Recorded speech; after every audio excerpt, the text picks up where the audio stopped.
शुभ्रांशु कहले मते गाली करती चेन्नई पिला ओडिशा को फेरिले ओडिया पुआ शुभ्रांशु सेनापति पाखापाखि सीएसके शिविर में 2 मास रही शुभ्रांशु ओडिशा को फेरी साथी अनेक स्मृति और अनुभूति नहीं ओडिशा को फेरी ओडिया पुआ शुभ्रांशु सेनापति 2023 रे चेन्नई सुपर किंग एक अंश ग्रहण करते से लगातार 2 वर्ष धरी चेन्नई सुपर किंग सह आसुथिले भी तांकु गोटिए मुकाबिला खेलिबा सुजोग दिया जाऊ नहीं। धोनी को अधीन रे चेन्नई सुपर किंग आईपीएल 2023 रे पंचम थर चैंपियन होइछि।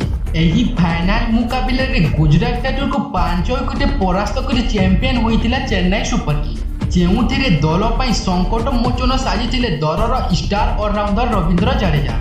आईपीएल 2023 समाप्त हेबा परे ओडिया पुआ शुभ्रांशु सेनापति निज घर को फेरी से अनेक न्यूज चैनल को इंटरव्यू मध्य देउछंती। विशेषकर शुभ्रांशु सेनापति धोनी सह बिताइथिबा समय को से बेस्ट चर्चा करुछंती।